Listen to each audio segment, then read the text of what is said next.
আবারও ময়লা আবর্জনা আর কচুরিপানার ভাগাড়ে পরিণত হয়েছে গাইবান্ধার ঘাঘট লেক। দৃষ্টিনন্দন নানা উন্নয়ন কাজ হলেও লেকের কোনো সুফলই পাচ্ছেন না স্থানীয়রা। দুর্গন্ধযুক্ত দূষিত পানি আর মশামাছির উপদ্রবে অতিষ্ঠ এলাকাবাসী। ময়লা অপসারণে শিগগিরই ব্যবস্থা নেওয়ার আশ্বাস দিয়েছেন পৌর মেয়র। ফারুক হোসেনের তথ্য, ভিডিওচিত্রে আফরোজা হাসির রিপোর্ট। বন্যা থেকে রক্ষা পেতে ৯০-এর দশকে লুপ কাটিংয়ের মাধ্যমে ঘাঘট নদীর গতিপথ পরিবর্তন করে শহরের বাইরে প্রবাহিত করে পানি উন্নয়ন বোর্ড। এরপর শহরের ভেতরের ৩ কিলোমিটার নদী মরা খালে পরিণত হয়। ২০১৮ সালে ২৮ কোটি টাকা ব্যয়ে দৃষ্টিনন্দন ফুটপাত আর ব্রিজ নির্মাণ সহ লেকটির উন্নয়ন কাজ করে স্থানীয় সরকার প্রকৌশল অধিদপ্তর।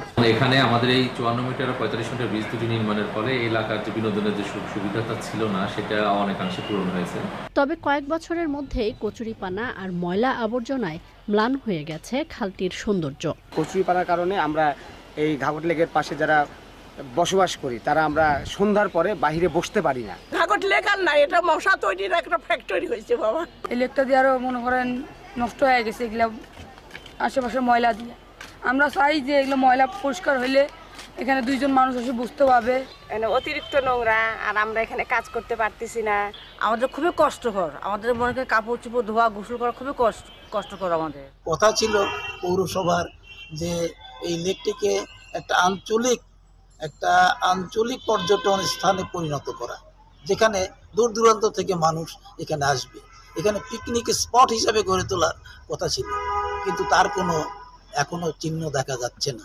পরিবেশ দূষণ রোধে লেকটির পরিষ্কার পরিচ্ছন্নতায় কার্যকর ব্যবস্থা নেওয়ার আশ্বাস পৌর মেয়রের। পানা আসলে পরিষ্কার করে শেষ করা যায় না, কিছুদিন পর আবার একটা জন্ম নেয়, একটা থেকে অসংখ্য পানা জন্ম নেয়। আসলে এটা নির্মূল করা খুব কষ্টদায়ক। তারপরে আমরা যেহেতু পৌরসভা এখন হস্তান্তর হচ্ছে, এটা পৌরসভা অবশ্যই এটা আগামীতে একদম নিট অ্যান্ড ক্লিন করবে। দূষণমুক্ত নির্মল বাতাস আর পরিচ্ছন্ন প্রকৃতি গড়ে তুলতে কর্তৃপক্ষ দ্রুত ব্যবস্থা নেবে প্রত্যাশা শহরবাসীর। আফরোজা হাসি, প্রকৃতি ও জীবন ডেস্ক, চ্যানেল আই।